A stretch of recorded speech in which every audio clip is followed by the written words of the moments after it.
Cada día, 3 de cada 10 bogotanos se montan en un bus rojo para ir a sus lugares de estudio, de trabajo o donde su arrocito en bajo. 4 millones de viajes cada 24 horas, 333.000 kilómetros recorridos cada día, 36 rotaciones de torniquete cada segundo, 25.000 conductores, transportando casi una cuarta parte de la economía colombiana. Pero entre tanto movimiento, algo parece estancarse. Cada día el sistema parece más saturado, más caótico y menos sostenible. ¿Qué es lo que ocurre en verdad con Transmilenio, la columna vertebral de la movilidad de Bogotá? ¿Es acaso un dilema de falta de infraestructura? ¿O de pronto el reflejo de algo más profundo? Todos los días, unas 300.000 personas deciden colarse en el sistema, dejando un hueco de más de 110.000 millones de pesos al año, lo suficiente para construir 2 o 3 colegios distritales nuevos y así darle educación a 2 o 3 mil niños, todos los años. Está clarísimo que la ciudad necesita más infraestructura para servirle a sus 8 millones de habitantes, pero muchos de los problemas que enfrentamos diariamente no solamente provienen de la falta de buses o metro, sino que también vienen de nosotros mismos. Las estaciones llenas no ayudan, pero el colarse descaradamente, el no ceder la silla o no moverse al centro del bus cuando uno entra puede empezar tanto en la experiencia de usar Transmilenio como en la estrechez de sus estaciones. Y muchos pensarán que darse la pela por buscar que la gente tenga un cambio de comportamiento es una batalla perdida. Pero ya hace más de 30 años un grupo de rebeldes, de inadaptados y de intelectuales decidieron dar la misma pelea en medio de una ciudad sumida en el caos. Ellos creyeron fervientemente que el problema no solo se resolvería con más infraestructura y más concreto, sino con algo muchísimo más poderoso, la cultura ciudadana. Este grupo logró llegar al poder y demostrarle no solo a la ciudad, sino al resto del país, que había una forma diferente de hacer política. Y lograron lo impensado, educar a una ciudad que comenzaba su transformación. De una urbe desordenada, sucia y violenta, a una metrópoli a la altura de su título como capital de un país. Hoy, 30 años después, esas lecciones parecen relegadas al pasado, olvidadas en el mar de caos de nuestra ciudad. Es por eso que nos sentamos a hablar con uno de los arquitectos de esta transformación. Un hombre que entre sus logros cuenta el ser físico, haber sido vicerrector de la Universidad Nacional de Colombia, secretario de Cultura e incluso alcalde mayor de la ciudad de Bogotá. En esta charla trataremos de desenredar la maraña de la historia de estos buses rojos y en el camino intentaremos descubrir si existe alguna solución para el eterno problema de la movilidad de nuestra amada ciudad. Será una charla para ir al pasado y para descubrir que esta ciudad sí se puede transformar, pero que esa transformación no viene de arriba, sino desde adentro, y que es desde allí que podemos transformar a Bogotá.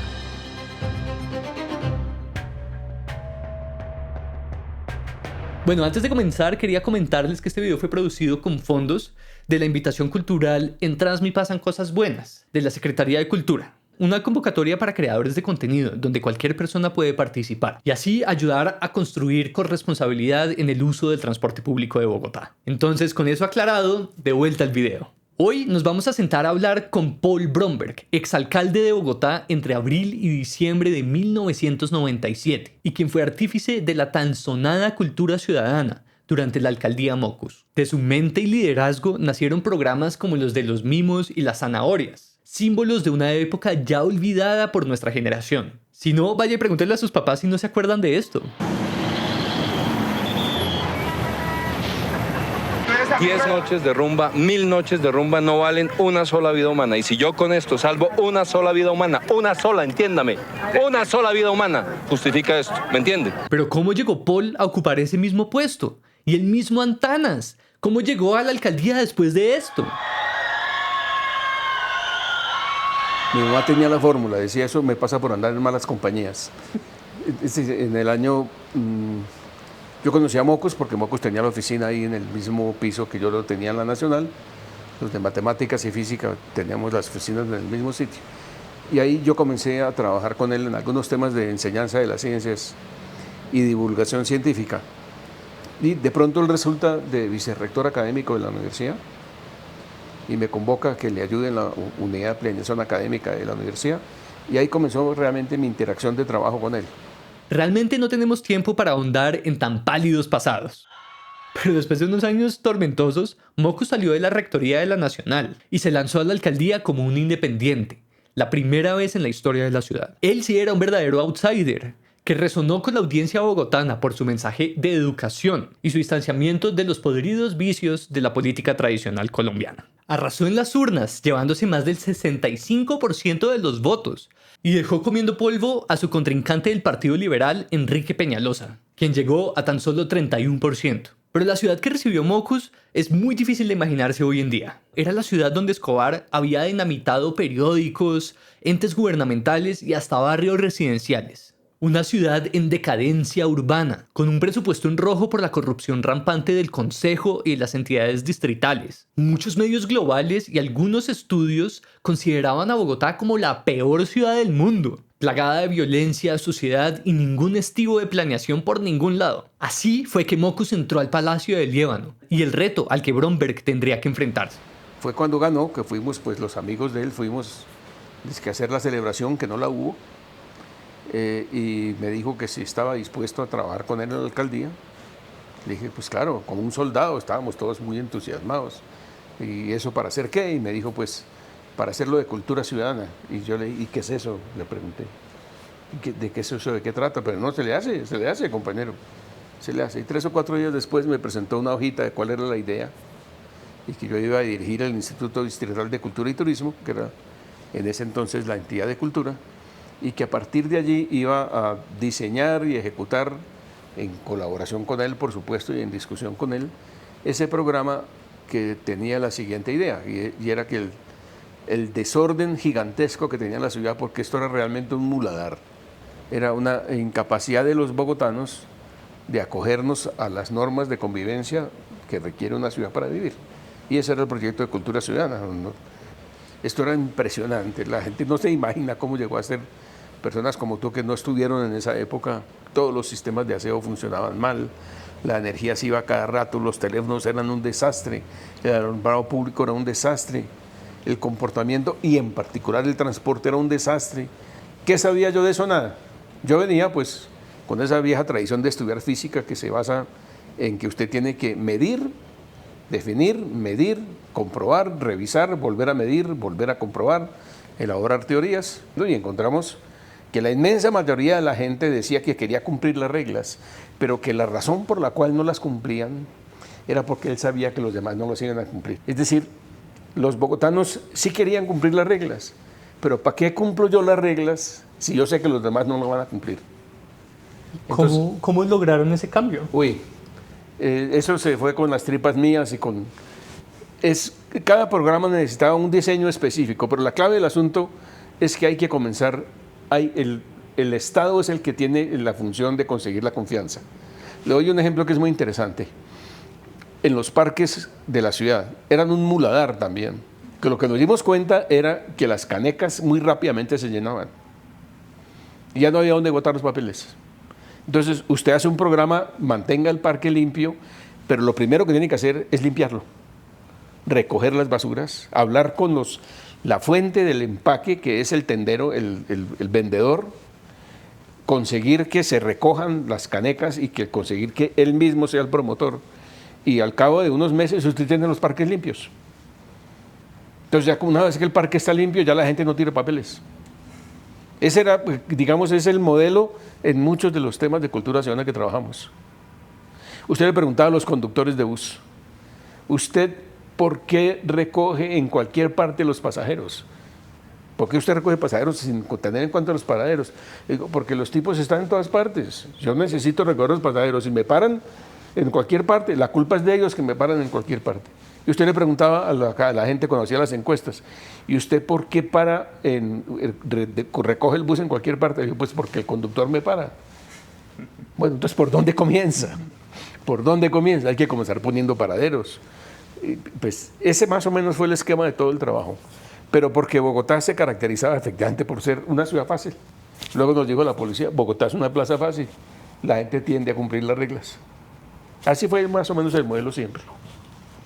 O sea, en Bogotá sí existe una posibilidad de modificar el comportamiento. El comportamiento. No había que modificar la cultura, que ese fue el gran debate que se tuvo. Se llama cultura ciudadana, pero en realidad es comportamiento ciudadano.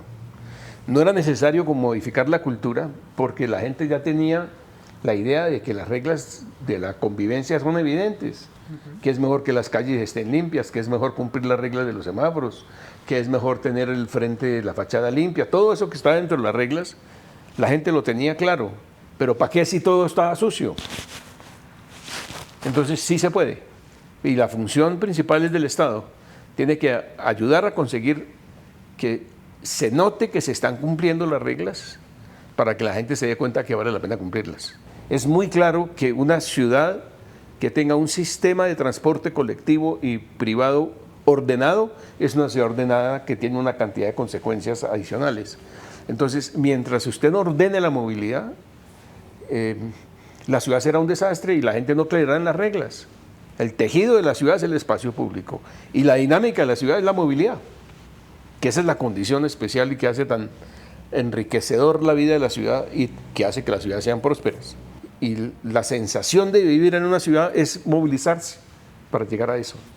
Así que eso era crucial, pero partimos con muchas dificultades porque el sistema de transporte público era un desastre y nosotros no lo logramos ordenar, por supuesto. Tuvimos éxito en un par de programitas que a mí me entusiasmaron muchísimo, pero el ordenamiento de la movilidad colectiva se produce lentamente a través de algo que no hicimos nosotros, no nos tocó, que fue la implantación de Transmilenio. Ahí es cuando la ciudad comienza a tener algo nuevo que la gente de hoy no reconoce. Espero que ustedes lo puedan ver en algunas de las fotos y películas que muestren. Esto era un desastre que ustedes no pueden imaginarlo.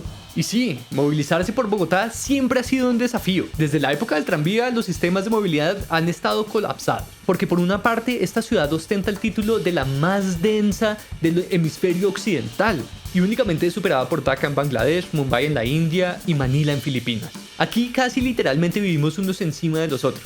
En este video no cabe la historia completa de la movilidad de Bogotá, por lo que los invito a que se escuchen la charla completa que tuvimos con Paul, que dura más de 1 hora. Para verla pueden volverse miembros del canal, pagando desde 6.000 pesitos al mes, lo que cuesta 2 pasajes del Transmilenio, y así apoyar a la producción de más videos como estos, además de adquirir acceso exclusivo a contenido como este. Pero bueno, básicamente lo que hay que saber es que esta ciudad, en su atrofia administrativa, jamás fue capaz de tener una empresa de transporte público, y el último intento terminó en desastre en la década de los 70.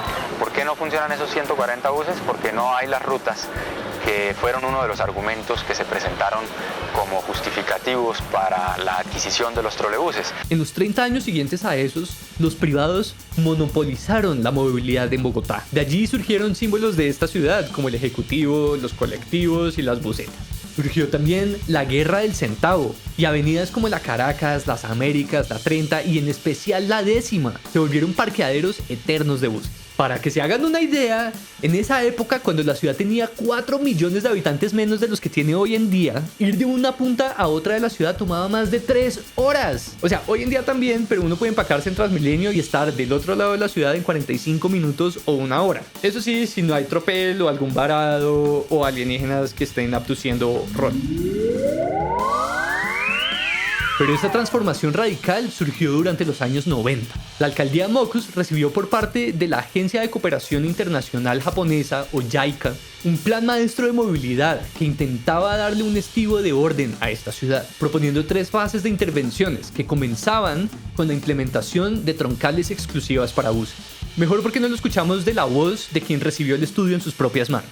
Nosotros entregamos el proyecto De JICA. de JICA y a Peñalosa lo que quería era 2 cosas, un metro y Transmilenio, ambas cosas. Que ninguno de los dos estaba en el... Pero el metro no funcionaba. Pues Transmilenio era parecido a lo de las troncales. Sí. Solo que los japoneses habían determinado que había que construir 6 troncales de urgencia. Porque los japoneses miraron esto y dijeron, pues esto es un desastre. Esto no es posible que esto exista. Tienen que comenzar a trabajar muy rápidamente, no pueden pensar en un metro porque eso significa, o varias líneas de metro, primero porque no tienen plata y segundo porque eso significa aplazar la solución de un problema durante 15 o 20 años. En ese entonces se calculaba que una construcción de un metro podía durar 15 años. ¿Y usted qué hace mientras tanto? Entonces ellos organizaron el asunto en varias etapas. Las primeras eran 6 troncales, pero no eran las troncales pesadas de Transmilenio, sino eran troncales de otra naturaleza, con buses especiales, sin lugar a duda, y un nuevo sistema de contratación del operador, que ya no era como antes. Es decir, el Estado recuperaba el análisis de la oferta y decía, haciendo el análisis de dónde se necesita que la gente coja bus para ir de tal parte a tal parte a tal hora, hacer una encuesta de movilidad. El Estado era el que definía cuáles rutas se necesitaban. Bien, Peñalosa llegó con otra idea que era un poquito replicar lo de Curitiba en grandes troncales espectaculares, súper Transmilenio, como parecidas a las que hizo, y quería buses grandes, rojos y muy grandotes. Era más o menos la idea, ¿no? Él siempre ha sido un poquito así, aunque es un buen gerente sin lugar a dudas, pero era un poquito así. Y acá hay que dar crédito, porque el éxito fue inmediato. Los primeros estudios de movilidad que hizo Transmilenio esperaban una demanda de unos 500.000 pasajeros al día. Pero tras tan solo un año de operación, Transmilenio ya estaba transportando a 1 millón de usuarios, utilizando 52 buses y 21 estaciones. El costo total de todo el proyecto, $350 millones. Para ese momento, y después de una década completa de operación, el metro de Medellín transportaba a 220.000 personas al día, aunque el proyecto hubiera costado 6 veces más que Transmilenio, unos $2.400 millones. Igual, no todo fue color de rosa. Las obras de la Caracas se aceleraron un montón para que estuvieran listas antes de que Peñalosa terminara su periodo en diciembre del 2000. Allí en esa troncal se hicieron losas de concreto fluido, que no duraron si apenas unos meses, y se rompieron antes de que terminaran las mismas obras de la fase 1. Por estas actuaciones, varios miembros de esa administración terminaron en la cárcel y en juzgados. Además, algunos operadores, especialmente de los alimentadores, se salieron por completo del proyecto porque no era rentable, y fue labor del gobierno siguiente arreglar todos esos problemas. Mockus regresó a la alcaldía en 2001 y prometió ser continuista. Es decir, seguir los proyectos que ya venían en marcha, en vez de frenar lo ya construido, como se ha vuelto costumbre en esta ciudad. ¿Qué pasó en ese año? Veamos a ver. Transmilenio pegó durísimo la imagen de la ciudad, otra vez de sí misma. No cabe duda que el hecho de que Peñalosa contara con los recursos de la descapitalización de la empresa de energía de Bogotá, que fue el proceso que yo culminé en el año 97, un proceso muy exitoso. Entonces, la administración tenía dinero y efectivamente se dedicó a arreglar parques y andenes. Entonces, muchos elementos del espacio público comenzaron a mostrar una apariencia distinta, y las troncales que se diseñaron y los paraderos en la troncal de la Avenida de las Américas, que esa fue una de las que hizo Mockus, con espacios sumamente generosos, y además, cosa complicada, incluía la remodelación de las vías de automóviles. A diferencia de la primera fase, digamos. La primera fase, eso fue la loca, lo que se pudiera hacer. El problema fue después. Por ejemplo, hoy están terminando la troncal de la 68, sí, pero el gobierno nacional no aceptó que se utilizaran recursos nacionales para mejorar también la movilidad de los automóviles. Entonces usted observa que en los cruces Transmilenio pasa derecho, pero los carros tienen que parar en el semáforo abajo. Sí. Entonces, en ese entonces se hizo la NQS, de manera que al mismo tiempo se actuó sobre la movilidad privada y la movilidad Transmilenio. Okay. Bien. Eso terminó en el año 2005 más o menos, con varias troncales ya funcionando, y todo funcionaba bastante bien. Es decir, la gente cumplía las reglas, por supuesto eso lo llamaron Transmilleno. Pero eso pasa con todos los sistemas. La gente estará segura que si algún día este metro opera bien, no se va a llenar. Eso no existe. Por supuesto, todos los sistemas de movilidad se saturan. Cuando son exitosos. ¿Cómo? Cuando son exitosos. Sobre todo cuando son exitosos. Pues, si no, son una ruina. Pues sí, claro, uno se mete, yo no sé cómo está eso en Vancouver. Yo me montaba en el Skytrain, ¡ay, qué lindura! Eso pues sí, pero eso era ridículo. Vancouver es una ciudad ridícula comparada con esto. Sí. Esto aquí es en serio. Movilizar 8 millones de personas para ir a sus trabajos y a este poco de locos. Eso es en serio, realmente. Entonces, ¿pero qué pasó entonces cuando Garzón? A Garzón le tocó, repito, muy fácil terminar el Transmilenio de la NQS y hacer las operaciones, que eso materialmente ya estaba listo, y diseñar las troncales siguientes. ¿Cómo se escogieron? No sé, fue la calle 26, la carrera 10ª y la carrera 7ª. Los 4 años no le alcanzaron sino para lo siguiente, para terminar firmando un contrato casi a fin de mes, casi a fin de periodo, 2007, no había pasado entonces nada nuevo. La Caracas ya estaba saturada, la NQS había comenzado a saturarse y se hace un contrato para hacer la calle 26 y la carrera 10ª y la carrera 7ª con los Nule. Ese contrato lo firmó Garzón. Si cumplió las reglas de contratación o no, no sé, yo no estoy aquí para hacer denuncias. En una reunión, según me contaron, del proyecto de Moreno, cuando Moreno contrata a los expertos en ganar elecciones, los expertos le dicen, bueno, ¿y cuál es su proyecto? No, porque mi proyecto es ciudad de derechos y derecho a la ciudad. No, es esa de pendejadas, mira, una vaina que le guste a la gente. Entonces le mostraron el proyecto de los japoneses y había un metro. Dijo, lo que hay que hacer es un metro. Le dijeron los asesores, métase en el metro. Y entonces esa fue la razón por la cual se escogió, pues por la cual Moreno se salió de completar Transmilenio para hacer un metro, porque eso era electoralmente más rentable, cosa que efectivamente sucedió. Peñalosa siguió con Transmilenio en la campaña, mientras Moreno dijo, vamos a hacer un metro. Pero ¿y cómo es un metro? No, pues un metro es como 100 centímetros, un metro. Y mientras tanto, ¿en qué quedaron las troncales? Nada. Le tocó a él administrar unas troncales y ahí fue cuando terminó en la cárcel, porque comenzó a dar autorizaciones de retrasos para un asunto que nunca funcionó. Entonces, ¿qué ocurrió entonces a la salida de Moreno, ya después del escándalo, además de su salida? A la salida de Moreno, que ya era el año 2011, la ciudad estaba de la siguiente manera. El sistema integrado de transporte público no se había puesto en operación, se habían hecho unos estudios, hubo un paro de transporte. Transmilenio no había tenido un solo avance, realmente no terminaron nunca nada. Me tocó a él medio administrar las obras, pero no se hizo nada. Entonces, entre el 2005 y el 2011 no pasó nada. Pues, pero sí pasó algo muy especial, y es que comenzaron los colados. Ahí comenzaron los colados. Los colados en los sistemas de transporte tienen la siguiente condición, como muchos otros comportamientos. Si usted le da largas, después se vuelve un asunto imposible de resolver. A mí me parece, pero eso es un asunto de especulación y de novela, decir que si Transmilenio hubiera estado bajo un gobierno que cree que hay que cumplir las reglas, un gobierno que sea legítimo además, que pueda decir es que las reglas hay que imponerlas porque la gente vea en el alcalde un ejemplo de que cumple las reglas y que es un tipo firme en el cumplimiento de las reglas. Usted tiene que detener el comportamiento antes de que se vuelva demasiado masivo. Ya después se vuelve muy difícil. Y entonces, la movilidad en esta ciudad sigue siendo un asunto pendiente. Transmilenio lleva décadas de atraso frente a los planes originales. Y los ciudadanos parecemos estar cansados frente a la situación del sistema. Las aglomeraciones continúan en hora pico y los bloqueos se han vuelto una constante. Aún así, hay una cosa clara, y es que como siempre, no todo es tan terrible como parece. Los colados, por ejemplo, tan solo representan un 11% de todos los usuarios diarios.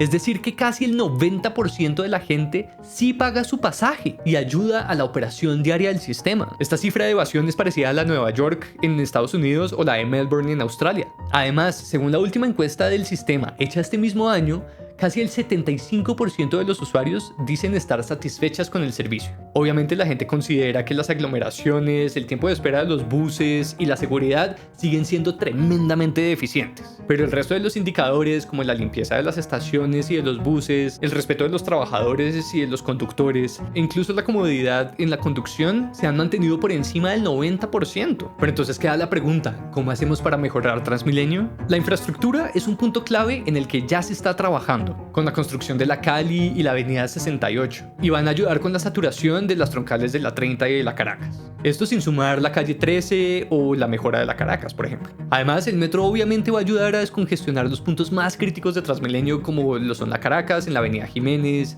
y en la calle 72. Entonces es probable que la experiencia de movilizarse por Bogotá empiece a mejorar poquito a poco en los próximos años. Pero queda una cosa pendiente, y es nuestra parte, lo que tenemos que ofrecer como ciudadanos. De Paul y sus labores en la Bogotá de los 90 nos queda el recordatorio de que esta ciudad sí puede cambiar. Además que los bogotanos sí conocemos las reglas y que en realidad hay muchísima gente que sí las cumple. Es tan solo una inmensa minoría, como siempre, la que afecta a todos los demás. Vivir en una ciudad es un tema bien complejo. Tenemos que aprender a tolerar al otro, sin dejar de lado a la libertad. Yo creo que la clave está en ponerse en los zapatos de los demás, de ver al otro a los ojos y tratarlo como un igual. Nadie sabe los problemas de los otros, si están pasando por un mal momento o si tal vez consiguieron el trabajo de sus vidas. Y en ese entendimiento es que podemos hacer la diferencia. Cada vez que cedemos la silla o que dejamos salir antes de entrar a un bus, estamos viendo en los otros usuarios un reflejo de nosotros mismos.